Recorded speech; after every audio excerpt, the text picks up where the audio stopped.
Donc, acupuncteur énergéticien, thérapeute holistique et professeur d'aïkido aussi. Et voilà, je me forme doucement à d'autres choses comme la naturopathie et la permaculture, mais pour l'instant, je n'en fais rien au niveau professionnel. C'est vraiment pour moi. Et voilà. Et donc, dans le cadre de la thérapie holistique, j'ai appris les cinq blessures fondamentales. Donc, mon professeur, c'est Jan Janssens. Je ne sais pas si certains le connaissent. Il est un peu moins connu, en tout cas, que son professeur à lui, qui s'appelait Barbara Ann Brennan, qu'on a perdu il y a quelques années maintenant, et qui, elle, avait une approche des cinq blessures qui était plus énergétique que celle qu'on a de manière générale. Elle était énergéticienne et elle a fait un sacré travail que moi je trouve, allez, que je trouve super, d'avoir vraiment aidé à faire reconnaître l'énergétique et le spirituel aussi, d'une certaine manière, dans le monde médical. Donc, aux States, elle a réussi à ce que certaines instances médicales et scientifiques reconnaissent vraiment les bienfaits.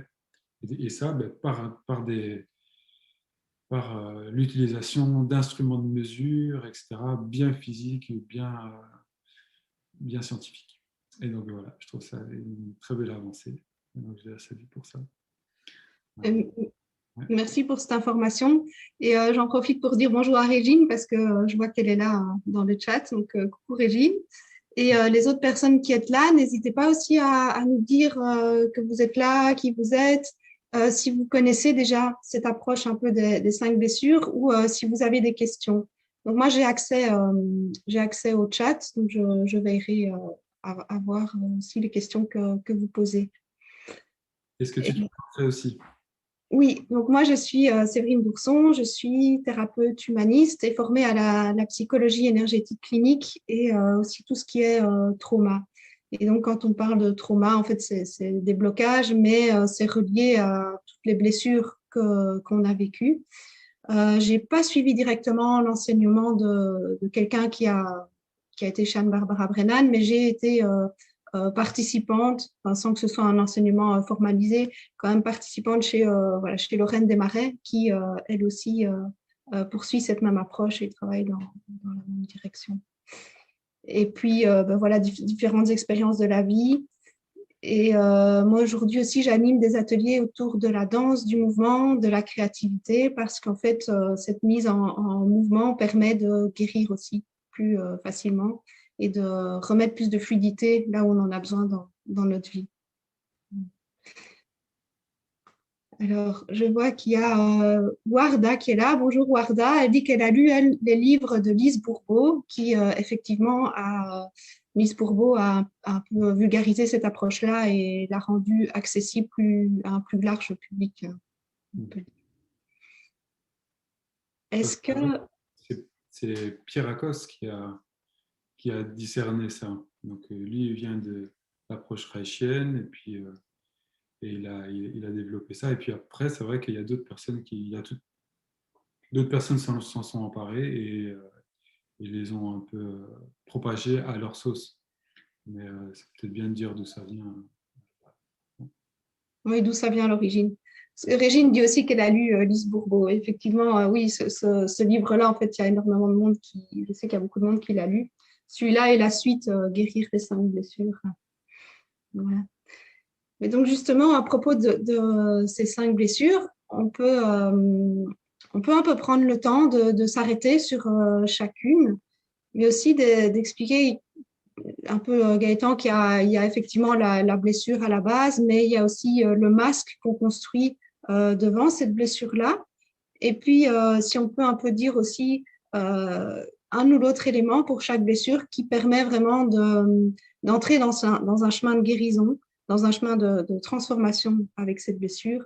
Et on peut même aller jusqu'à quel peut être le type de mission de vie que chaque personne peut développer par rapport à ces blessures qu'elle porte, puisque l'approche de Anne-Barbara Brennan est vraiment très profonde et qu'elle a cet aspect physique, psychique et spirituel.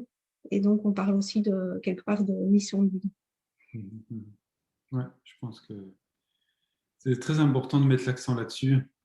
Ça aide aussi à ne pas créer des cases et d'enfermer, avec le risque d'enfermer les personnes dans telle ou telle blessure, mais plutôt de voir ça comme une opportunité. Et aussi, on peut déjà dire directement que on n'est pas nos blessures et qu'on n'est pas une blessure et qu'on a tous un cocktail bien particulier de différentes blessures qu'on a plus ou moins et que voilà, c'est bien utile de les nommer et, et de les reconnaître pour pouvoir les travailler, mais qu'en fait, voilà, c'est juste des événements qui ont créé quelques blocages, qui nous amènent à développer certaines choses, traverser certaines choses pour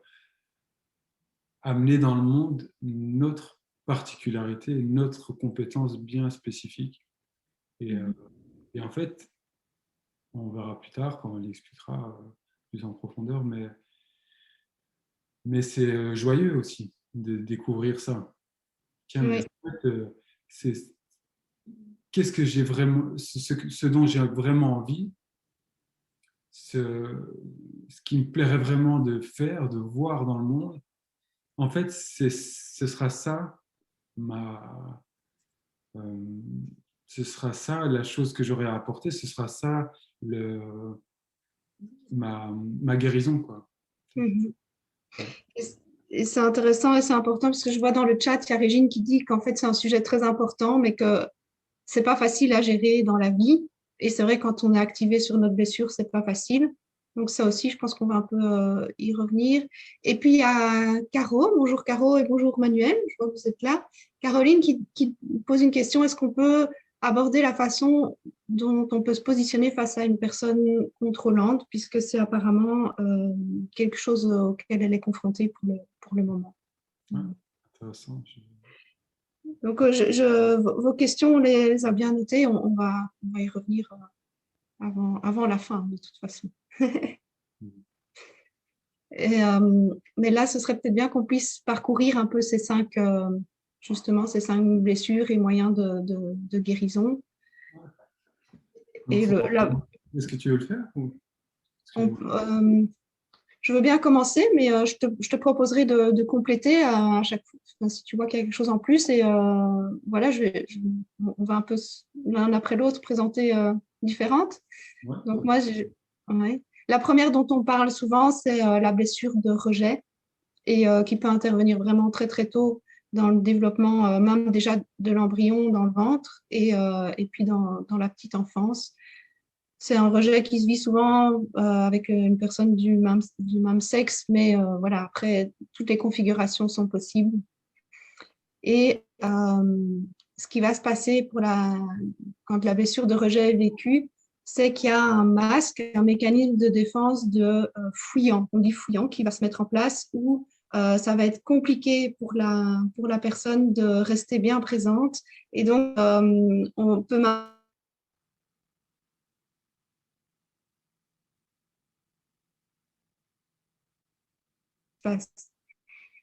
dans d'autres terminologies, on parle de schizoïde pour cette structure-là.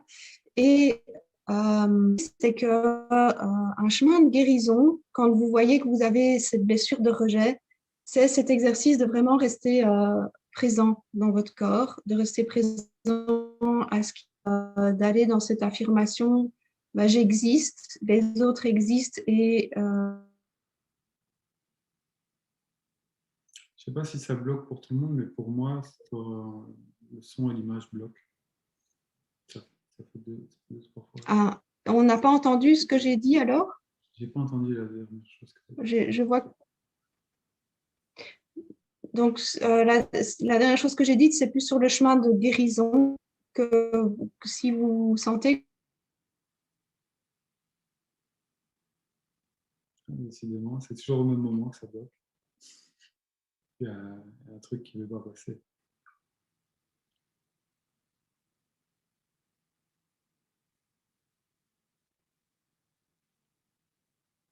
Après, je ne sais pas si ça bloque pour tout le monde. Peut-être que c'est bien de...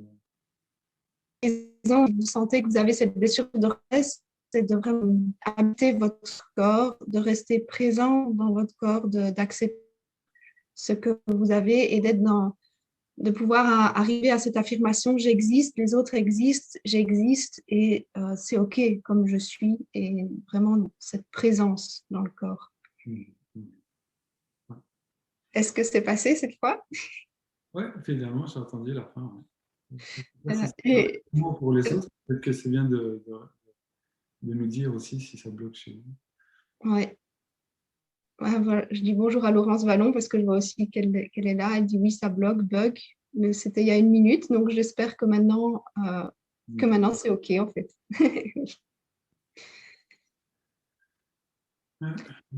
Et après, on peut dire aussi peut-être qu'il y a des... Ça se manifeste jusque dans le corps, ces blocages énergétiques. Et peut-être qu'on peut aussi commencer par dire qu'est-ce que c'est qu'une blessure et comment d'où ça vient. Donc, c'est à un certain âge, donc les blessures se différencient en fonction de l'âge à laquelle survient cette blessure. Et quand on parle de blessure, on parle de coupure, en fait, de coupure énergétique, de coupure d'amour, du lien d'amour et d'énergie vitale surtout. Et donc, pour le schizoïde, je ne sais pas si tu l'as dit, mais c'est avant la naissance, voire au moment même de la naissance, il y a une déconnexion, par exemple, de la mère ou d'un parent, une déconnexion oui, ou une distanciation, ou même dans les premiers jours. Ouais, c'est vraiment une question de distanciation. Et donc, l'enfant vit le monde, donc son approche au monde, comme hostile et comme froide et comme ouais. Et donc il y a un sentiment à l'intérieur qui va se créer d'une certaine de peur et de rage en fait de terreur, comme si le monde vraiment était terrifiant et en fait, il y a une rage là derrière, en fait, qui voudrait du lien, qui voudrait autre chose quelque part, qui sent profondément qu'il est autre chose, qu'il y a autre chose, mais qui ne le vit pas, qui ne le goûte pas. Mais l'enfant est dans cette position, a priori, complètement dépendant de son parent pour vivre, pour survivre, et donc a besoin de cette énergie, a besoin d'être alimenté, mais se retient de déranger, de demander, se retient, donc il se contient à ce niveau-là, il contient cette espèce de rage. Et donc lui, sa mission, ouais, c'est vraiment de vivre sa peur, de vivre sa rage, et sans avoir dépassé cette peur de l'anéantissement, parce qu'il a l'impression qu'il ne peut pas exister, en fait, qu'il n'a pas le droit d'exister. Et le fait d'accepter ça et de le vivre et de le partager. Et c'est typique la blessure qui aura besoin d'une thérapie, en fait. Une fois adulte, puisque enfant et à l'adolescence, ça, en général, ça ne se gère pas, ça ne se comprend pas, ça ne se traverse pas vraiment. Mais à l'âge adulte, c'est là que ce travail se fait pour ces blessures. Et on peut dire qu'en fait, cet enfant a l'intuition qu'il y a quelque chose d'autre qui est possible mais il n'y arrive pas. Et tant que cette rage n'aura pas pu trouver quelque part un moyen de s'exprimer et de sortir, ça va être compliqué. Et on peut dire aussi que dans la mission de vie de ces personnes chez qui la blessure de rejet est la plus forte, ben souvent, je vois que la vidéo a coupé sur Facebook. Donc, dites-moi un peu si jamais vous entendez encore sur Facebook, si on est là ou pas, parce que moi, je vois que ça a coupé. Et si ça a coupé, je vais revenir.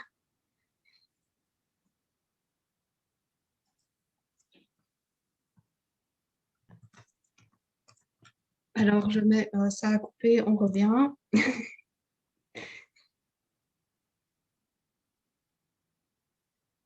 Ah, ils disent que là, ça va. Donc, moi, c'est peut-être juste moi qui ne sais plus lire la vidéo. Ça, c'est pas grave. C'est déjà arrivé la dernière fois, je pense. Ouais. Donc, c'est OK, on est bien en ligne. Donc, ce que j'expliquais, c'est que pour les personnes qui ont cette blessure de rejet, en fait, assez souvent, on va trouver, quand elles vont pouvoir traverser ça, on va trouver des personnes avec des grandes capacités artistiques ou de guérisseurs. Et je veux aussi juste ajouter, comme moi, je travaille beaucoup avec des personnes introverties, ben, c'est une blessure qui est très souvent présente chez les personnes qui vivent l'introversion. Et ça apparaît aussi dans ce que tu as un peu décrit, Gaëtan. Là, il y a une partie intéressante que je voulais partager. C'est justement la particularité du travail de Barbara Brennan. Ben, c'est qu'elle avait une clairvoyance et qu'elle travaillait beaucoup dans ce sens avec beaucoup de personnes qui avaient des dons de clairvoyance. Et donc, il y a des petites illustrations que je trouve assez sympas des différents mécanismes de défense qu'on peut avoir. Ici, je vous les montre. Je ne sais pas si vous voyez bien. Et donc, les mécanismes de défense du schizoïde, par exemple, ce sera plutôt ce qu'il est. Ce sera plutôt la fuite du corps. D'ailleurs, souvent, c'est des personnes grandes, élancées, avec des articulations assez fines, assez fragiles, qui ont des fuites énergétiques, en fait. D'ailleurs, il y a aussi il y a aussi à chaque fois, voilà, bon, c'est une représentation et puis c'est une perception de une personne clairvoyante. C'est pas ultime, mais voilà, on voit qu'il y a des petites fuites énergétiques qui refusent en fait le terrestre. Donc, souvent, c'est des personnes qui sont fort axées spirituelles.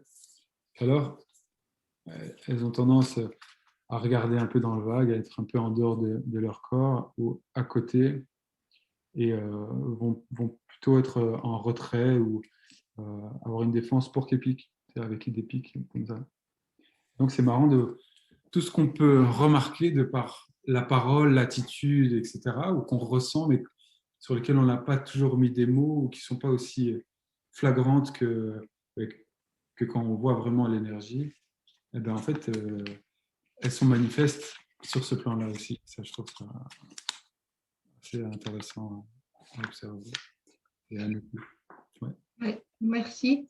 On peut passer à la deuxième blessure, qui est là, je choisis de parler de l'abandon. C'est pas qu'il y a un ordre qu'il faut suivre, hein, mais voilà. L'abandon, en fait, c'est la blessure orale. Et l'abandon, ça se vit en général avec le parent du sexe opposé. C'est aussi dans la petite enfance, mais c'est moins précoce que le rejet. Parce qu'en général, c'est vrai que l'abandon peut déjà se vivre quelque part dans le ventre, mais il faudra plus quand même attendre que l'enfant soit sorti du ventre pour qu'il rencontre ou ne rencontre pas le parent de sexe opposé. Et le masque, la défense qui va se construire là-dessus, c'est la dépendance. Donc, comme s'il y avait en fait une forme d'attente à l'intérieur qui est jamais comblée, et donc cette dépendance face à ce manque-là est toujours présente. Et ce qu'on peut dire, c'est que le chemin de guérison, quand vous voyez que vous avez cette blessure d'abandon, sur le chemin de guérison se trouve le chemin pour trouver son autonomie. Et trouver son autonomie, ça ne veut pas dire s'isoler de tout le monde, c'est trouver son autonomie tout en étant en lien aussi avec les autres. Tu veux compléter ou ajouter quelque chose? Ouais, c'est vraiment pendant la phase orale. Et d'ailleurs, au niveau je vous le remonte, au niveau de la défense, il y aura, il peut y avoir euh, un déni verbal, une succion orale plutôt. Déni verbal un peu moins, une succion orale. Donc, ouais, même physiquement, il y a, en fait, il y a pas reçu, quoi. Hein, il y a pas reçu, c'est pas très français, mais il y a quelque chose qui n'a pas été reçu. Parfois, c'est carrément le décès de la mère. Parfois, là, c'est vraiment une mère complètement absente ou malade. Il y a quelque chose qui vraiment a empêché l'enfant de recevoir. Et donc, à un moment, c'est ça, c'est comme tu disais, hein, il va plus demander, il va plus croire qu'il peut recevoir.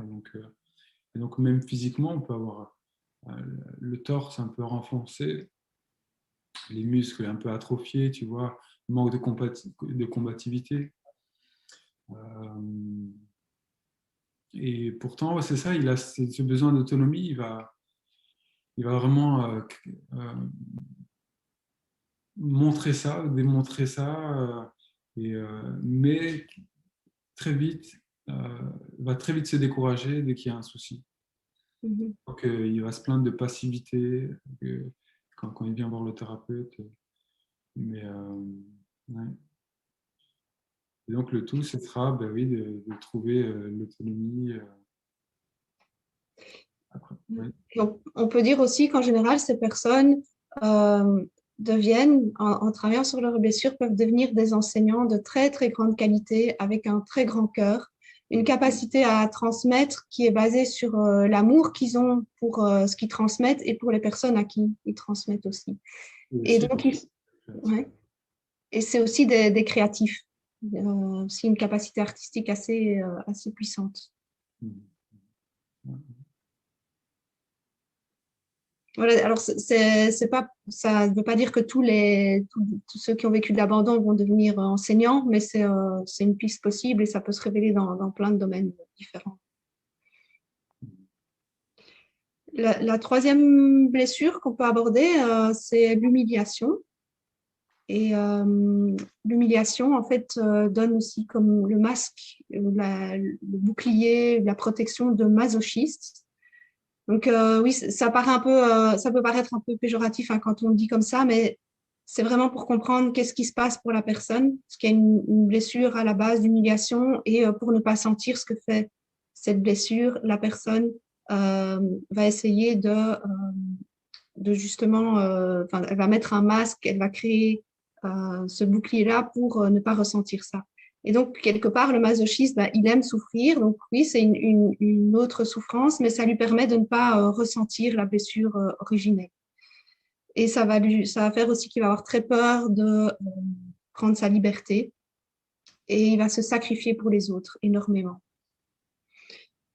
Il y a beaucoup de honte qui se vit avec la blessure d'humiliation. Et sur le chemin pour guérir, c'est vraiment important pour la personne de sentir que, donc de petit à petit prendre cette liberté et de voir qu'elle peut faire confiance aux autres et elle peut y arriver. Elle ne va pas toujours être en démission. En faisant les choses, elle peut se rendre compte qu'elle peut y arriver, qu'elle peut compter aussi petit à petit apprendre à compter sur les autres, évidemment dans un contexte sain, et parfois ça va demander de changer de contexte, mais c'est ça qui va lui permettre de trouver toutes les richesses qu'elle a à l'intérieur. Et au niveau de ce que ça peut donner, c'est des personnes qui deviennent médiateurs, des grands coopérateurs qui savent travailler avec les autres de manière vraiment compatissante et ludique à la fois, mais vraiment des grands médiateurs. Et je dis juste, je vois qu'il y a Julie qui parle de l'abandon, qui dit oui, je suis la personne que vous décrivez. abandon de ma mère et je suis monitrice. Donc, oui, dans l'aspect monitrice, il y a cette transmission. Je ne sais pas si c'est avec des enfants ou avec des adultes, mais c'est, oui, c'est très fort. Et donc, il y a vraiment des trésors à transmettre là. Gaëtan, est-ce que tu veux ajouter quelque chose par rapport à l'humiliation? Ouais, c'est vraiment c'est de l'ordre de la libération en fait. Vraiment, c'est, je me libère parce qu'il y a en général, ce qui se met en place, c'est un schéma de dépendance et une espèce de schéma inextricable pour la personne. Ouais. En fait, il y a cette oppression, mais cette, comment dire, euh, cet écrasement, oui, ce déni de la personne. En- Ça a été très conditionné, en fait. Voilà, c'est ça. S'il y a un amour qui était présent, mais ultra conditionné. Donc, si tu fais ça, c'est OK. Si tu fais ça, c'est pas OK. Alors que pour l'enfant, c'est peut-être autrement, mais ce sera, il y a une espèce de rigidité dans l'amour et dans ouais, un conditionnement par rapport à l'amour qui a été donné. Et donc, il y a, finalement, il y a une tension, il y a tout plein à l'intérieur, mais qui ne peut pas s'extérioriser. Et donc, on va, il va renforcer ses limites, et ces limites vont devenir sa prison, en fait. Et il va nourrir, finalement, il va être très poli, très gentil avec son entourage, etc.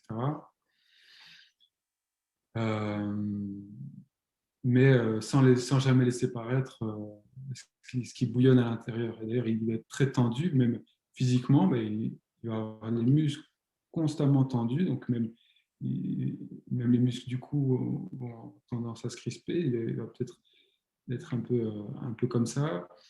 Un peu au niveau sexuel aussi, ce sera plutôt froid. Enfin, parfois même un manque d'orgasme pour les femmes, qui va vivre sa sexualité comme un espèce de devoir, mais pas très agréable. Bon, ça, c'est l'extrême. On parle toujours un peu de l'extrême pour bien situer, pour avoir une image un peu nette. Et un penchant pour la pornographie pour les hommes parfois. Et il y a, ouais, il y a tout ça. Et puis il y a cette liberté en fait. Il y a ce besoin de liberté énorme. Et, quand on arrive à se défaire de ce schéma de dépendance, eh ben, on est libre de faire ce qui nous plaît. Et donc c'est très important pour guérir d'accepter sa colère, d'accepter la rage intérieure et qu'elle puisse sortir quand on le désire, au moment où c'est juste pour nous. Euh, et de ne pas contenir comme ça constamment. Ouais. Merci. La blessure suivante, c'est la trahison. Et donc, la trahison, c'est vraiment une rupture de confiance. C'est vécu comme de la manipulation aussi. C'est une blessure qui, en général, se passe avec le parent du sexe opposé. C'est un peu plus tardif ça arrive un peu plus tard que la blessure de rejet.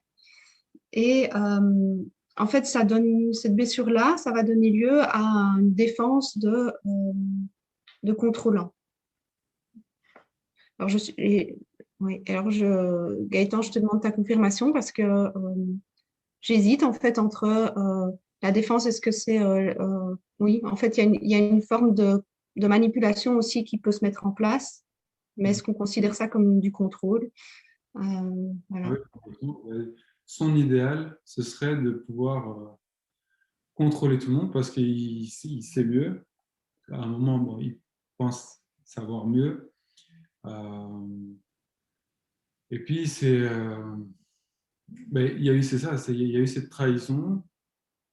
Il n'a pas pu compter sur, sur le sexe, sur le parent du sexe opposé. Il ne peut pas non plus aboutir dans il y a eu donc, cette séduction du parent opposé. Il y a eu cette il n'a pas pu compter sur le parent du même sexe. Je ne sais pas si c'est ce que j'avais dit, peut-être je me suis trompé. Et, et puis, et donc il y a eu ce jeu de séduction, mais qui n'aboutira pas, évidemment. Et donc il y a vraiment cette trahison. Et donc, pour s'en sortir, il va apprendre à manipuler ce parent-là pour, pour arriver à ses fins. Et donc, il va vraiment... mais il ne peut pas avoir confiance, donc il y a, il y a de la trahison, donc il ne peut pas avoir confiance. Et donc, les gens ne sont pas capables, donc on ne peut pas avoir confiance dans les gens. Enfin, ouais, enfin, et donc, je vais manipuler. Et donc, l'idéal de ces personnes, c'est un peu que les personnes fassent ce qu'elles pensent être juste. Et donc, ouais. Et on peut dire aussi qu'il y a une grande difficulté à ressentir ces émotions. Et c'est justement par là que va passer, en tout cas, une des clés du chemin de guérison, c'est d'apprendre, d'accepter, en fait, de ressentir ses propres émotions et de s'ouvrir à l'amour. Pour Et faire confiance, ça, ce sera la guérison. Vraiment, faire confiance, faire confiance. Et finalement, accueillir cette spiritualité aussi, parce que c'est ça aussi, faire confiance. Et puis, c'est et accepter de, comme il disait dans le allez, Barbara Brennan, etc., il y a le soi supérieur finalement qui se soumet à quelque chose de plus grand, quoi. Et ça c'est vraiment le point crucial aussi de la guérison. Et donc, finalement, ça va amener à une grande honnêteté, euh, parce qu'à la base, ben, pour arriver à ses fins, il va même passer par le mensonge, la manipulation, etc. Et puis, quand il y a ce déclic, il y a cette espèce euh, d'abdiction, quoi, mais sincère. Et alors là, ben, on peut recevoir, on accepte de recevoir, on accepte d'être un outil de quelque chose de plus grand. Et là, wow, c'est magnifique ce que la personne peut faire. oui, en traversant tout ça, en fait, la personne peut devenir quelqu'un d'ultra honnête et aussi avec la capacité de mener des projets très complexes que d'autres ne pourraient pas. Mais donc, ça peut être, c'est son rôle à cette personne-là, quoi. C'est sa mission à elle de mener ça quand elle a pu traverser cette blessure. Et alors, elle, la défense, ce sera ben, clairement le crochet. D'ailleurs, ils ont des regards très intenses souvent. Niveau physique, sont assez comme un animal qui voudrait se faire grand et fort pour dominer, puisque son arme, c'est la domination. Ils vont être plutôt développés en haut, très peu développés en bas. Et ce sera le crochet émotionnel euh, qu'on peut voir ici. Et ça peut être le déni verbal, par contre, le fait de parler beaucoup pour manipuler. Et ça peut être l'hystérie, quand il y a des colères ou quand ça ne marche pas comme il le voudrait. Et donc, il y avait cette question dans le chat tout à l'heure. Je vois que je n'ai plus de nouvelles apparitions dans le chat, donc j'espère que ça fonctionne. Je vois plus de nouveaux commentaires. Il y avait cette question comment faire quand on est en relation avec une personne contrôlante. Ben justement, je peux répondre à ça ou... Oui. Ok. Parce que justement, je voulais venir en parlant aussi d'une chose que j'avais oubliée par rapport à la blessure masochiste, lui, ce sera plutôt les tentacules et puis le retrait morose, le fait de se taire, d'être plutôt en retrait, et du coup de sucer un peu, d'attirer un peu la personne. Donc c'est des défenses. Et puis des pics. Elle va volontairement ou non, elle va susciter la personne d'en face et son aide, si on peut dire, par des petites piques. Euh, et alors, une des, une des défenses qui est particulièrement difficile à gérer, ben, c'est justement la défense psychopathe, qui va vraiment venir nous chercher, venir nous réactiver, parce elle va essayer de nous opprimer, enfin de nous dominer et de nous manipuler. Et effectivement, ben, c'est très désagréable. On ressent directement une envie de contrer. Et quand ça va jusqu'à des extrêmes de personnes qui commettent même des délits, comme des psychopathes qui sont incarcérés et autres, hein, ça peut arriver, eh ben, on remarque vraiment, on a vraiment l'impression d'être impuissant face à ça. Et comme en plus la personne est bloquée, euh, et on a l'impression de ne pas pouvoir avoir accès. Donc je prends cet exemple-là, mais c'est valable un peu ce sera valable un peu pour tout le reste, pour toutes les autres défenses, bien qu'on pourrait passer chacune spécifiquement, mais, mais en fait, il y aura toujours ce lien, cette connexion en fait, qui peut être énergétique. Si ça ne se fait pas, par exemple au niveau par rapport à une personne de défense psychopathe, si ça ne peut pas se faire directement, on peut toujours rester avec et lui envoyer de l'amour. Mais la première chose à faire, effectivement, c'est se protéger. Et donc, c'est nous-mêmes, euh, déjà, dire non très clairement, parce que souvent, on essaye de trouver une manière de... Mais avec une personne psychopathe, ça, c'est le truc qui ne fonctionne pas du tout, parce qu'il va venir nous chercher... Euh, mais justement, une fois par la séduction, une fois par la domination, une fois et donc c'est juste non très clair. Il faut apprendre à être très ferme à ce niveau-là. Il n'y a pas d'autre méthode. Et donc énergétiquement, pareil. Et donc si on ressent un crochet vers un chakra ou autre, on peut même carrément mettre notre main sur le chakra ou juste ressentir sa bulle très ferme à ce niveau-là. Et si on arrive à faire ça, dans un premier temps, on sera capable d'envoyer de l'amour, de continuer à envoyer de l'amour et du lien de manière plus indirecte. Ou sinon, on est réactivé. Mais quand on est, nous, très ferme, très OK et très stable, eh ben, on sera capable. Et a priori, on ne voit pas directement les effets, mais à force d'envoyer, elle reçoit, elle reçoit, elle reçoit, petit à petit même, et elle reçoit ce qu'elle peut recevoir, mais ça vaut la peine de continuer, continuer, continuer. Même cette personne est l'image même, le symbole même de tout ce qui est rejeté, même culturellement, socialement, même par la justice, ou, comme je disais, ils peuvent être incarcérés et autres. Eh ben, je pense c'est vraiment ça qui peut aider. Et parfois, ça, comme je dis, apparemment, il ne se passe rien. Et puis, un jour, il y a des choses comme ça qui émergent, voire de grandes choses, voire un changement complet.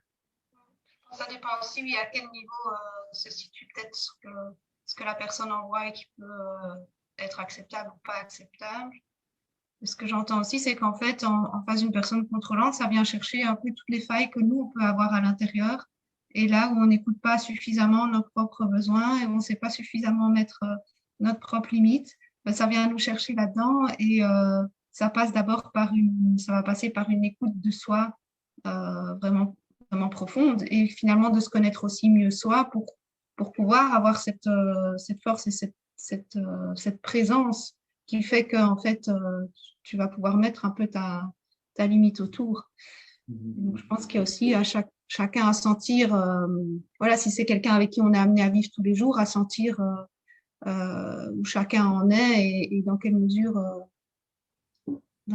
est-ce que c'est faisable ou pas de pouvoir envoyer cet amour.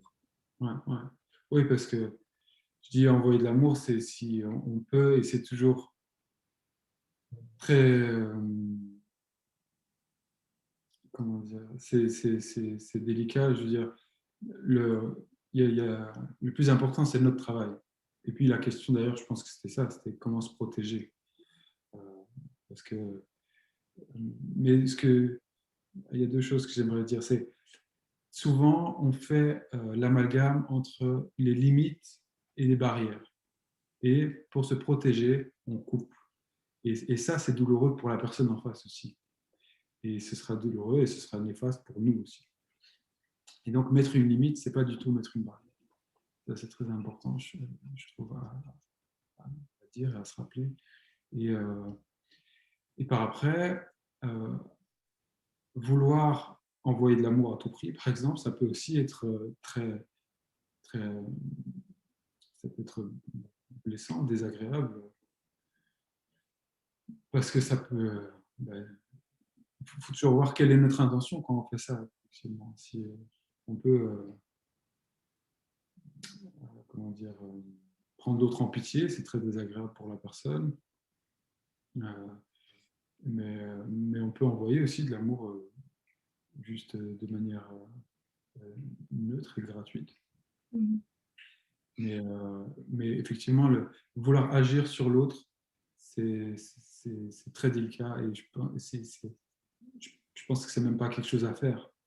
Mais c'est intéressant de voir euh, si je veux être en relation, par où prendre la personne en fonction de la défense. Par exemple, quelqu'un, même pour faire un soin énergétique, si on est un thérapeute donc énergétique ou psychologique ou autre, c'est intéressant, voire primordial de savoir quelqu'un qui est par exemple schizoïde, il va être là, etc. Si je vais le brusquer dans le corps et directement, il va se bloquer directement. Et je vais arriver, même énergétiquement, je vais arriver directement. Je vois qu'il est pas, il est complètement déraciné, comment dire, pas du tout ancré. Hop, je vais attraper les pieds. C'est comme ça que vous allez le bloquer, vous allez perdre le contact.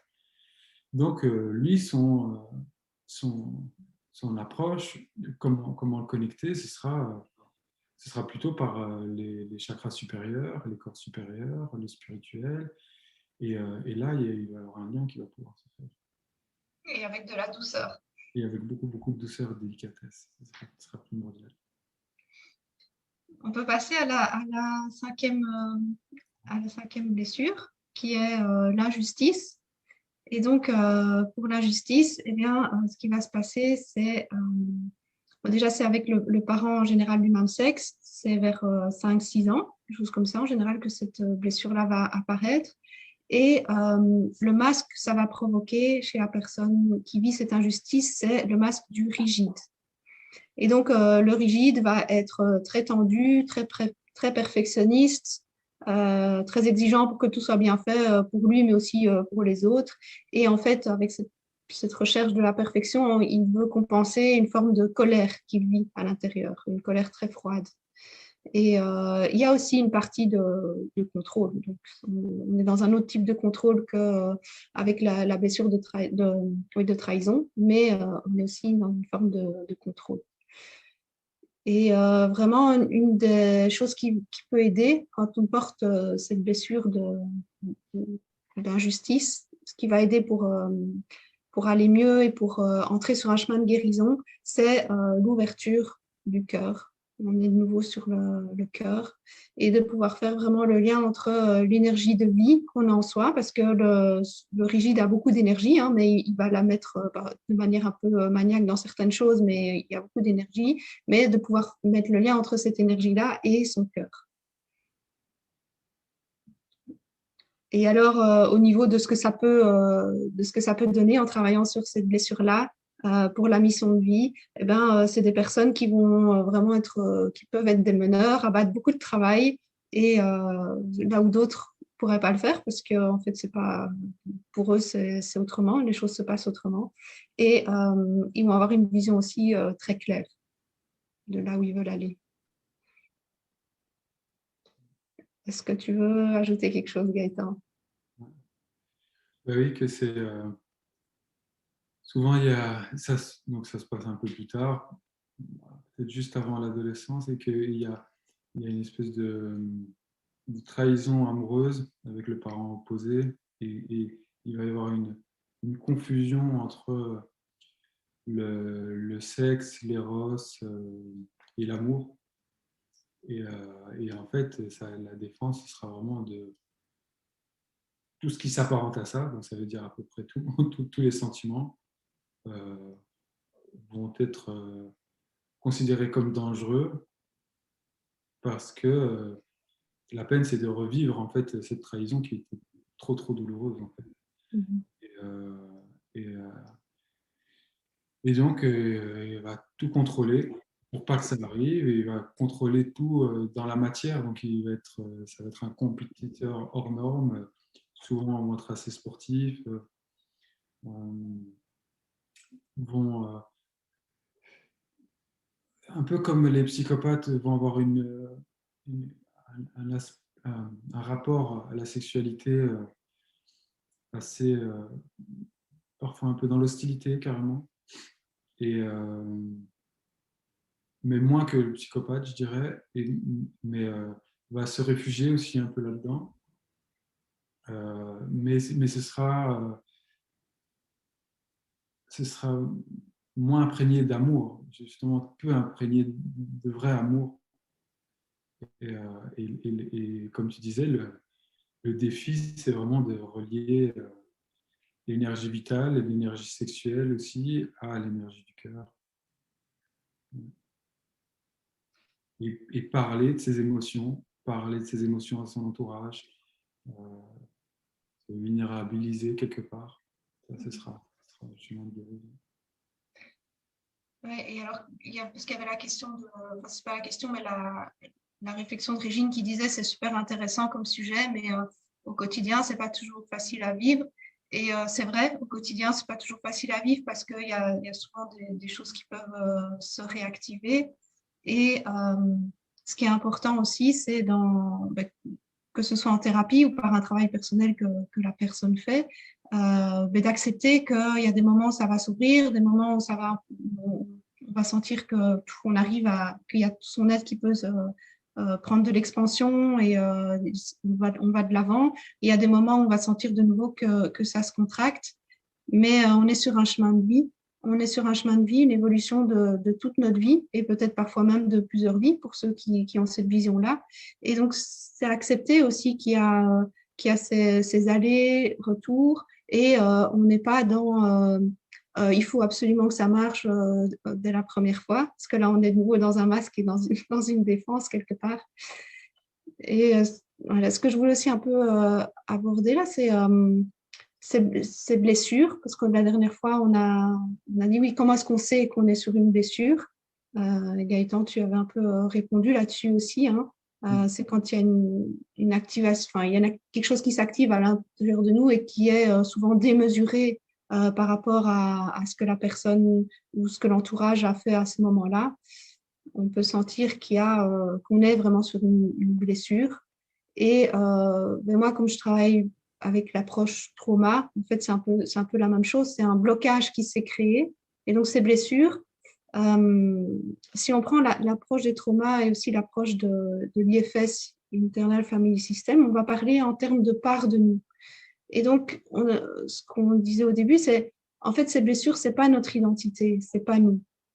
Et quelque part, c'est des parts de nous qui ont vécu quelque chose de très compliqué à un moment donné pour elles et va se mettre autour de, donc ça va être une part de moi, par exemple, qui est blessée et autour va se mettre un mécanisme de défense. Donc, on a parlé de ces mécanismes de défense et son rôle, ça va être de protéger parce qu'en fait, cette part, elle prend tellement de place qu'il y a des moments où on va avoir l'impression qu'on est elle, on s'identifie. Et ça, c'est parce que l'émotion n'a pas été digérée à ce moment-là et qu'elle est bloquée.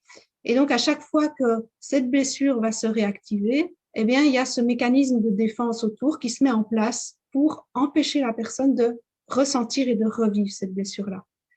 Mais ce mécanisme de défense lui-même, il va aussi provoquer de la souffrance parce que c'est jamais joyeux. En plus, on a souvent, ça part de manière automatique. Et alors, pourquoi est-ce que ça part de manière automatique? Ben, là, on peut expliquer un peu brièvement le fonctionnement du cerveau humain pour ça. En fait, en très schématique, hein, ça va vraiment de là du schématique et du résumé. On peut dire qu'on a trois parties à notre cerveau, même si vous allez plus dans les profondeurs, vous allez voir que maintenant on parle de six parties, il y a beaucoup plus que ça. Mais donc on a le cerveau reptilien qui lui est vraiment dans la survie et on n'est pas au niveau de mots ou de choses comme ça, c'est vraiment la survie. Le cerveau limbique qui lui contient tout ce qui est notre vie émotionnelle, hein, toutes les réactions à la vie émotionnelle, et puis le néocortex qui nous permet la réflexion, mais aussi l'intuition. Il y a deux parties hein, dans le cerveau limbique et dans le néocortex, et donc il y en a une qui est plus rationnelle, logique, et l'autre qui est beaucoup plus liée à tout ce qui est artistique, créatif, intuition. Mais ce qui se passe, c'est que comment est-ce qu'on a grandi? Ben à chaque blessure qu'on a reçue, le cerveau limbique n'a pas eu le temps de digérer toute l'émotion. Et donc, ce qui est resté bloqué là, en plus, ben, dans ce cerveau limbique, on a à la fois l'amygdale et l'hippocampe qui sont en lien avec la mémoire. Donc, l'amygdale va stocker tout ce qui est en lien avec les émotions, les sensations, et l'hippocampe, lui, va avoir la mémoire des événements, la mémoire de vie, la mémoire du déroulement de votre vie, donc la biographie. Mais il n'est pas développé avant 3 ans. Et donc, tout ce qui constitue les mémoires avant, ben, il n'y a pas tous les éléments de l'environnement, et donc c'est juste des sensations.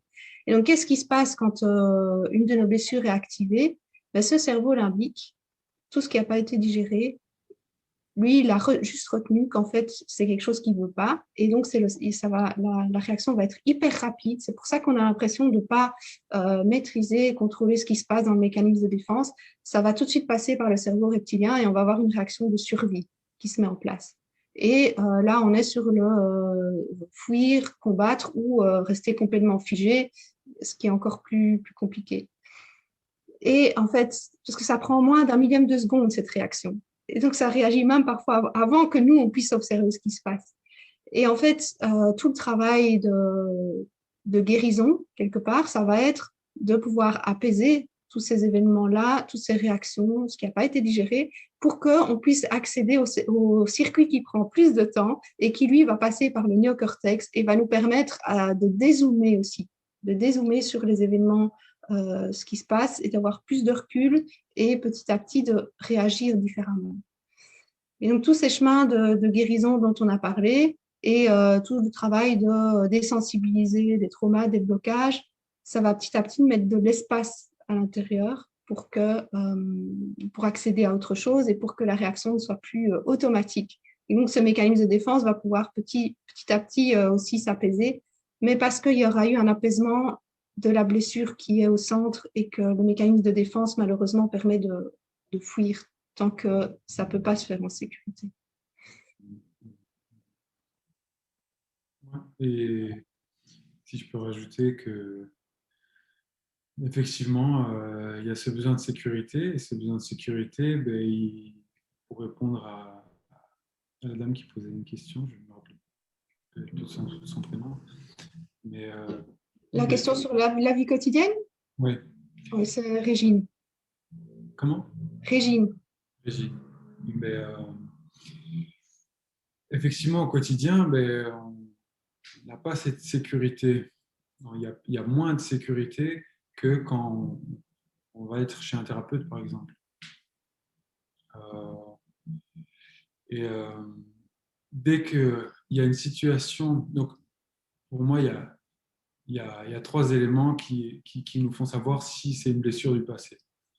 Il y a l'intensité, il y a le fait que ça revient, que c'est même prédictible, qu'on sait que quand il y a telle situation, voilà, je déconnecte, il y a ce cerveau reptilien qui prend le contrôle, et basta. Et puis, il y a l'impuissance, quoi. On peut voir faire, on est impuissant.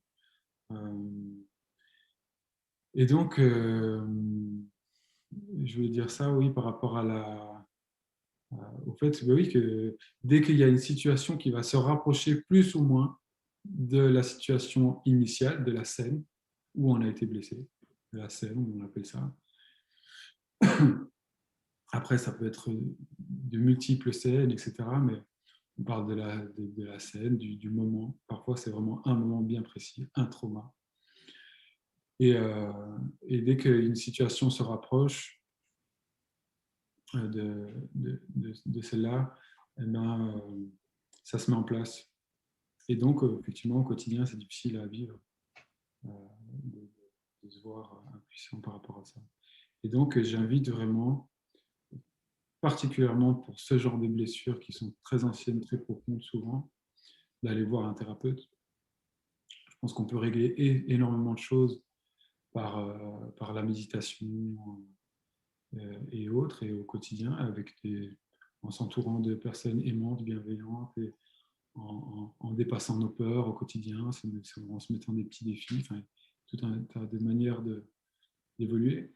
Mais pour ce genre de choses-là, on a besoin déjà d'un témoin et d'une personne qui ait toutes les capacités. Parce qu'après un moment, même en devenant thérapeute, on va passer par un thérapeute qui va être notre parent, qui va représenter quelque part notre parent, et donc ce sera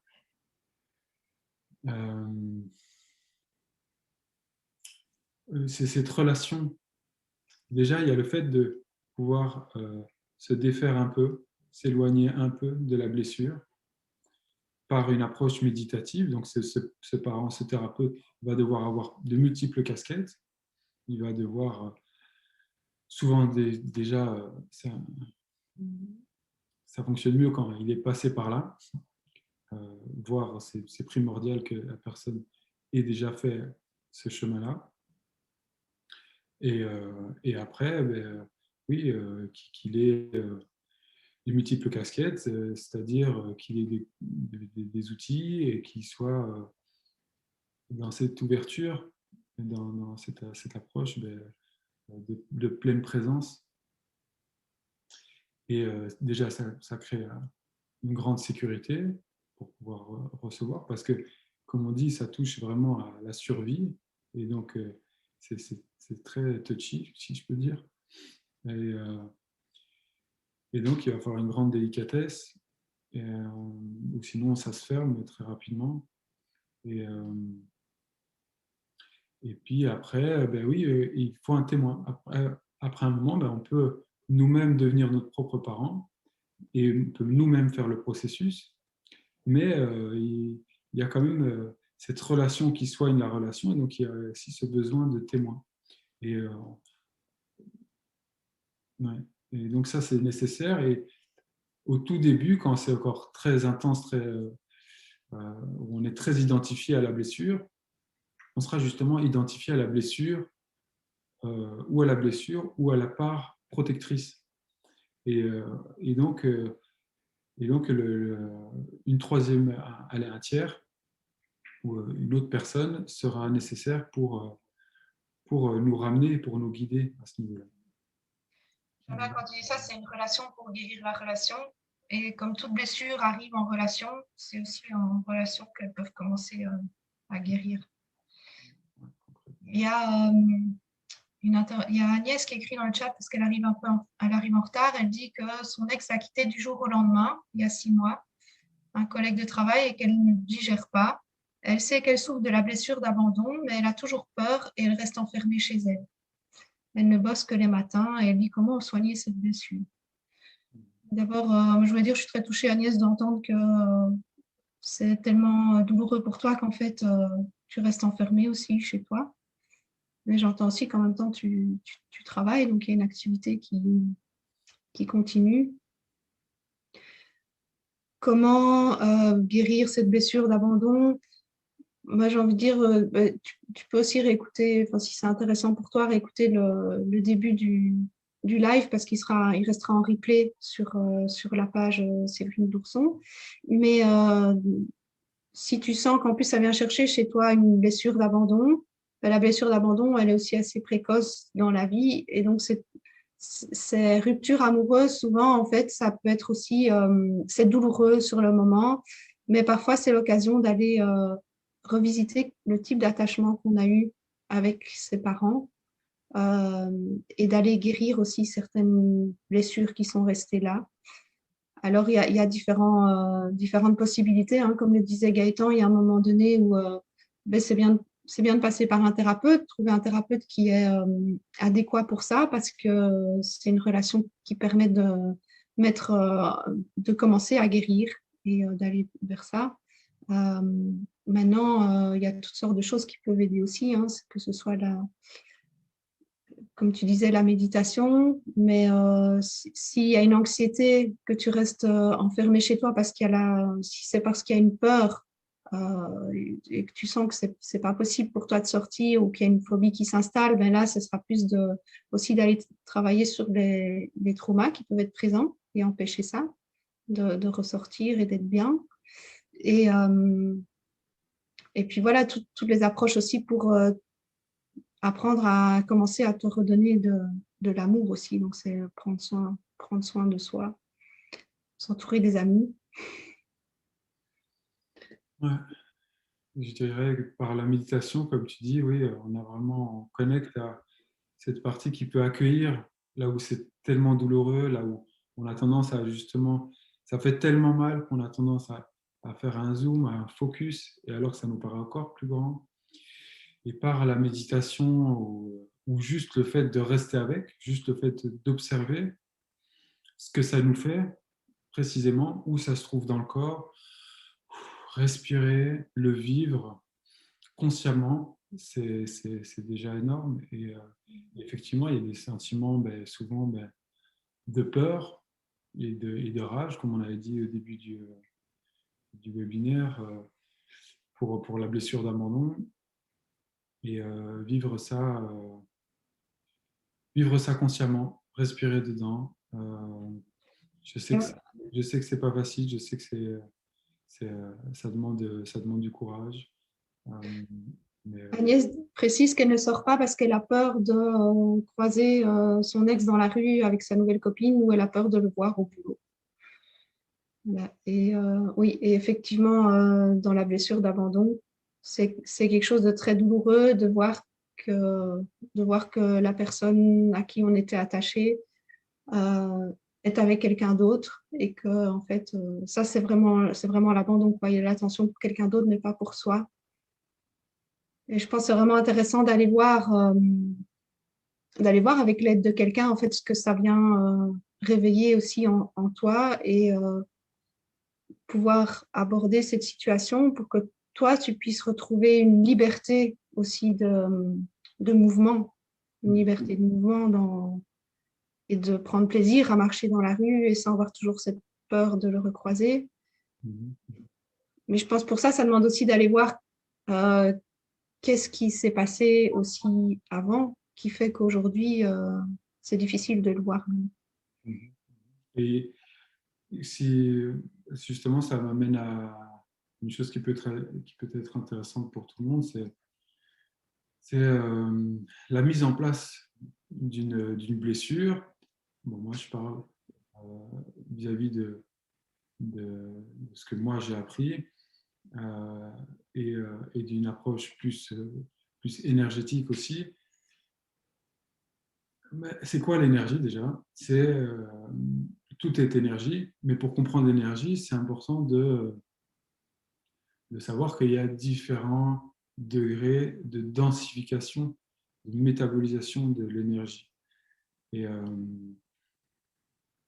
il y a un constat qui n'est pas le même pour tout le monde, mais qui est le mien en tout cas, je vous le partage, vous verrez si ça vous parle, qu'on est d'abord énergie et ensuite matière.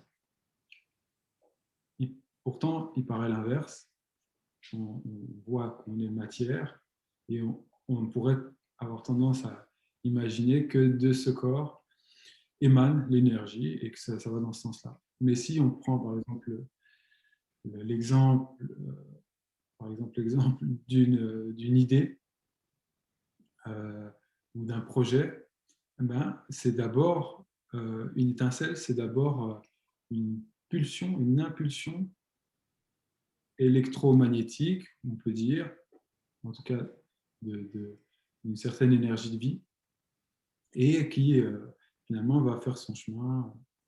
Et c'est là aussi où on peut arriver à des défenses ou carrément des maladies où c'est quand il y a une coupure, quand il y a une déviation, une distorsion, un nœud, peu importe. Mais en général, c'est un blocage de l'énergie. Et ce blocage va finalement créer une espèce d'amalgame énergétique qui va finalement arriver à un symptôme. Mais le but, c'est de ne pas arriver à un symptôme. Donc, c'est pour ça que j'invite aussi à faire le travail, à voir un thérapeute s'il y a besoin, pour ne pas attendre que ce soit trop tard. De toute manière, on va recevoir des informations de plus en plus insistantes, de plus en plus flagrantes. Mais ce que je voulais dire, c'est que je ne sais plus ce que je voulais dire maintenant, mais cette énergie donc, va se matérialiser et pour répondre aux choses qu'il y a moyen par rapport aux choses qu'il y a moyen de faire au quotidien. Oui, voilà. C'est que voilà, quand il y a ce trauma et ce blocage, vient avec ça une croyance sur nous-mêmes, sur le monde. Le monde est comme ça, je suis comme ça, la relation amoureuse, ceci, cela est comme ça. Et donc ça peut être un type aussi, un type en néerlandais, un indice pour, pour, pour trouver la direction. C'est de voir, ah, mais qu'est-ce que je me dis pour ressentir ce que je ressens. Si par exemple, je le vois dans la rue, la vois dans la rue, quel est le danger? Qu'est-ce que je me dis? Si il se passe ceci, cela, alors, et là on a notre réponse, on a notre croyance. Et cette croyance s'est mise en place à l'origine du trauma, de la blessure. On peut le revivre, c'est d'ailleurs ce qu'on fait en thérapie, on peut le revivre en thérapie, mais on peut aussi, peut-être si on a la possibilité, si on a les moyens de le faire, on peut se poser ce genre de questions et ça peut être aider. Je vois qu'Agnès dit merci pour ces informations. Je suis suivie par une psy et une énergéticienne. Effectivement, quand tu parles de ces blocages énergétiques, c'est vraiment important de pouvoir travailler dessus. Enfin, j'aime pas le mot travailler, mais en tout cas agir. Et c'est vrai que moi, je pratique par exemple l'EFT avec mes clients, mais aussi pour moi, l'EFT, le RIMAP, en fait, c'est tout des... Si vous connaissez l'EFT, je suis sûre qu'il y en a certains qui sont formés parce qu'il y a quand même beaucoup de gens aujourd'hui qui en ont déjà entendu parler. Mais voilà, moi, la façon dont je le pratique, c'est justement pour débloquer, aller chercher ces blocages énergétiques, mais tout en étant bien aussi connecté aux sensations qu'on a vécues au moment où il y a eu la blessure, à cette croyance qui s'est créée et qui continue énergétiquement. La croyance, elle continue à avoir une action dans notre vie, même si on n'en a plus conscience. Et donc, elle va attirer dans notre vie des situations qu'on a déjà vécues aussi. Et vraiment, en travaillant là-dessus, avec du tapping, ça va aussi débloquer des choses, ça va permettre d'apaiser le système. Quand il s'agit de trauma, c'est toujours mieux de le faire avec un thérapeute qui fait de l'EFT ou des outils énergétiques axés sur les traumas parce qu'il sait comment vous guider, en tout cas au début. il sait comment agir, dans quel ordre est-ce on va pouvoir travailler. Mais ces outils, en fait, après, on peut les utiliser au quotidien. Donc, je sais pas, moi, par exemple, les personnes qui viennent chez moi, on va faire du tapping ensemble, mais en même temps, elles apprennent à l'utiliser sur elles-mêmes. Et donc, dans la vie quotidienne, c'est intéressant de pouvoir utiliser ces outils-là. Donc le tapping, c'est… Le tapping, oui, ben, on a différents points hein, en EFT de tapping. Normalement, ça se fait avec des phrases. Aujourd'hui, j'ai pas prévu de faire une séance de tapping, mais vous allez retrouver, par exemple, il y a un live sur ma page Facebook qui a été fait je fais mon coming out. Ça a été fait avec l'Institut Yepra et il est en replay sur ma page. Ça date bien un mois, je crois. Dans la deuxième moitié, vous verrez qu'il y a une séance de tapping. Vous pouvez la faire en direct. C'est pour les gens qui veulent lancer une nouvelle activité ou faire quelque chose de nouveau et qui ont peur. Ça vous aide à apaiser les peurs. C'est stimuler des points de… Pour ceux qui ne connaissent pas le tapping, c'est stimuler des points d'acupression Mm. tout en venant avec une affirmation ou une intention en tout cas. Ça? Oui, oui, tout à fait. C'est en fait à la frontière entre la médecine chinoise, les apports de la médecine chinoise et tout ce qui est pouvoir de l'intention, parole. En fait, on fait pas. L'acupuncture va agir sur les méridiens mais pendant la séance d'acupuncture, en tout cas, il n'y a pas de parole. Je ne me trompe pas. Hein, non. Pendant le tapping, en fait, c'est un croisement de différents savoirs et donc on va prendre en compte à la fois l'aspect émotionnel, sensation, ce qui s'est passé. Donc, il y a les traumas et ça se désensibilise beaucoup plus vite que… En fait, si vous faites que parler d'un trauma que vous avez vécu, à chaque fois que vous en reparlez, votre cerveau, pour lui, il ne fait pas la différence entre ce qui est réel ou pas. Il entend que vous en reparlez. C'est comme si vous reviviez de nouveau la même chose. Et donc, parfois, quand on raconte tout le temps son histoire, en fait, le corps, il reste bloqué. Le tapping nous permet de justement désensibiliser et le cerveau, quand vous racontez l'histoire ou qu'on ramène pendant le tapping des phrases qui sont en lien avec la blessure que vous avez vécue et vos croyances, eh bien, tout en agissant sur les points d'acupressure, ça fait baisser la tension et donc votre cerveau, il enregistre que c'est plus dangereux. Et c'est comme ça que les choses se désensibilisent et ça retraite toute l'information dans nos cellules aussi. Et c'est beaucoup plus rapide que juste de parler, en fait. Voilà. Bon, ça n'empêche qu'il y a aussi toute une partie d'écoute empathique dans une séance de thérapie aussi. Je sais que, oui, je vois qu'il est déjà 14h17 précisément. Gaëtan, parce qu'on voulait aussi un peu dire, mais alors ce serait très rapide, à quoi ressemble une séance au complet? Bah oui. Une séance, ce sera… Je vois qu'il y en a qui disent que ça coupe. donc, Est-ce que ça coupe? Est-ce que toi, tu m'as entendu pendant que je parlais? entendez. Ouais. Alors, je ne sais pas, est-ce que c'est Facebook qui coupe à certains moments? Bon, ben c'est dommage, mais ouais. Là, je n'ai pas d'indication que ça coupe pour le moment. Je ne sais pas si dans le chat, vous pouvez me remettre un message si c'est encore coupé ou enfin, si c'est encore coupé, vous ne m'entendrez pas, mais si c'est OK, quoi. J'ai pas de réaction pour le moment. Donc, moi, je propose qu'on continue. Donc, une séance concrètement. Je dis au revoir à Warda parce qu'elle dit au revoir, elle reprend le travail. Au revoir. Le replay sera sur ma page. Ouais. Donc, pour répondre d'abord à la question, est-ce qu'on parle dans l'acupuncture, avec l'acupuncture, dans une séance d'acupuncture? Tout dépend. Il y a acupuncteur et acupuncteur. Et bien souvent, on pose très peu de questions et on ne cible pas. Mais bon, ce n'est pas vraiment le sujet.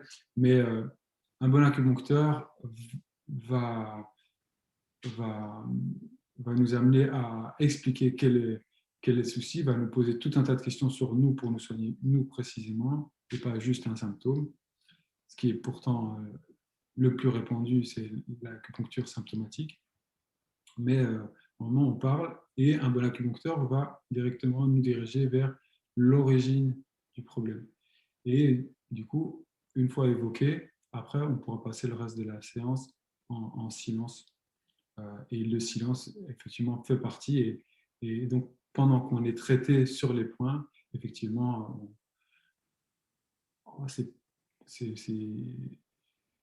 il y a toute une partie qui se fait seule et en silence, idéalement.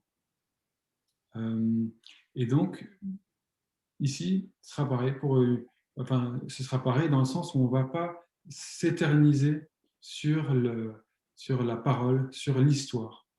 Dans une séance, concrètement, là où en psychologie, on va être très axé, et c'est très bien, pour moi, la psychologie est très utile pour comprendre un problème, pour comprendre même l'origine du problème, voire même sa solution, mais ça reste souvent, après maintenant il y a tout un tas de déclinaisons et tout un tas de différentes sortes de psychologie, pareil, de manières de travailler avec la psychologie. Mais ici, l'idée, c'est de pas rester uniquement dans l'histoire et l'analyse. Et on va très vite ramener au corps, ramener aux sensations, ramener aux croyances aussi. Et ça sur une base de pleine présence et de communication non violente. On va tout le temps reformuler, ramener aux sentiments, aux besoins, pour vraiment amener un cadre hyper sécurisé. Et le tout est de ramener cet endroit finalement d'inconfort total, de blessure, comme on disait, qui est ultra intense, dans cet espace pour qu'elle puisse être aimée et pour qu'elle puisse se transformer grâce à cette sécurité, grâce à cet espace, grâce à cette compréhension. Il y a, oui, il y aura en général, il y a une libération à ce niveau-là, une transformation. Et ce que je voulais dire. On peut dire qu'en général, dans une séance, ouais, il y a toujours cette écoute empathique qui est déjà très importante parce que c'est quelque chose qui nous a manqué pour la plupart d'entre nous quand on était enfant, hein, d'être vraiment écouté et accueilli, pas seulement dans ce qu'on dit, mais dans les émotions qu'on vit, dans les peurs qu'on a, sans jugement, dans la bienveillance et dans la non-violence, comme tu disais. Et puis, voilà, il y a aussi des parties où il peut y avoir moins de paroles, que ce soit pour de l'acupuncture, que ce soit pour un soin énergétique, que ce soit, moi je parlais d'acupression et c'est vrai qu'on a des paroles, mais par exemple pour le RIMA qui utilise aussi des points d'acupression, ça devient beaucoup plus intérieur et donc il y a cette pleine présence qui est là. Et puis, il peut aussi y avoir des moments dans la séance où, enfin, ça dépend ce qu'on va faire et le travail qui est demandé, mais où ça va être plus bouger l'énergie, ça va être du mouvement, ça va être aussi de l'expression et de l'accueil émotionnel de ce qu'on vit, et donc de l'expression. Et là, ça demande aussi tout un travail de rester bien connecté, d'être dans son corps. Et le rôle du thérapeute, c'est de vous offrir un espace sécurisé où vous pouvez être connecté à ça. Et il n'y a rien qui va se passer, il n'y a pas de danger. Vous pouvez ressentir de la rage, il n'y a pas de danger à cet endroit-là. Et puis, il y a aussi un moment de restauration quand on a pu exprimer tout ça. Et ça peut se passer sous différentes formes aussi. Je ne vais pas détailler toutes les formes ici parce que je pense qu'on va bientôt aller vers la fin du live. Mais il y a ce moment de restauration aussi qui est très important. Et d'apaisement. Et puis, Voilà, moi, dans mon approche, si c'est toujours d'apprendre aux personnes à pouvoir se stabiliser et d'apprendre ça avant d'aller travailler des traumas compliqués. Donc ça, c'est à comprendre aussi que quand on a vécu des choses compliquées, parfois, ça peut prendre un petit temps. On ne fait pas tout en une séance, en 2 séances ou en quelques séances, parce que c'est important pour que ça puisse être confortable pour vous, de pouvoir être stable dans la vie d'aujourd'hui, de pouvoir se restabiliser. Et alors, on va pouvoir aller chercher les choses plus difficiles et vous pourrez ressortir de la séance en étant stable et confortable, parce que vous ne voudrez pas que vous ressortiez avec les cheveux en l'air, complètement traumatisé d'une séance. Donc, le but, c'est vraiment de s'offrir un chemin où on vit cette sécurité. Ouais, parce que comme tu dis, à la phase de restauration, à la fin, où on se reconnecte à notre soi profond et comment dire, aux qualités euh, aux qualités du soi. Donc, a priori, c'est des qualités qui sont très enviables et qui sont plutôt agréables, comme béatitude, extase et autres, ou sérénité, amour, amour inconditionnel. Et donc, restaurer, c'est ça, c'est revenir à ce qu'on était à la base, avant la blessure. Et alors, je prends une dernière intervention là d'Agnès qui demande en fait si une séance d'acupuncture est compatible avec les médicaments. Parce qu'en fait, elle prend antidépresseurs et anxiolytiques. Oui, oui, oui, complètement. Et c'est moi, en tant qu'acupuncteur, je ne dirais jamais à quelqu'un d'arrêter ses médicaments, mais au fur et à mesure qu'on va mieux, on va pouvoir diminuer les doses, etc. Mais c'est jamais vraiment incompatible. Ouais. Avec la psychologie énergétique non plus, en fait. Il n'y a pas de question. Enfin, mon approche, c'est pas à moi de décider si vous devez arrêter ou pas les médicaments et il n'y a pas d'incompatibilité, mais parfois ça peut être à voir avec le médecin qui vous prescrit le médicament. Mais voilà, merci en tout cas Gaëtan pour cet échange vraiment très riche sur les blessures, sur leurs manifestations, aussi les chemins de guérison, comment on peut faire dans notre vie quotidienne. Je vois qu'il y a Agnès qui dit merci, elle va essayer de voir s'il y a un acupuncteur dans sa vie. Merci beaucoup Cédric, ça m'a fait fort plaisir de partager ça et puis merci beaucoup de nous avoir écoutés et je vous souhaite tout le meilleur. Ouais. Merci pour vos questions aussi et d'avoir été présent avec nous. En fait, ce qu'on peut dire aussi pour la suite, vous pouvez tout à fait vous abonner aussi à la page Séverine Bourson si vous voulez avoir des notifications quand il y aura un prochain live comme ça ou d'autres choses qui sont en ligne. Vous pouvez aussi aller sur le site de Gaëtan, qui est Gaëtan Olivier, Olivier avec ERS à la fin.com. Et je vais tout de suite l'écrire dans le chat. Gaëtan Olivier ERS.com. Voilà.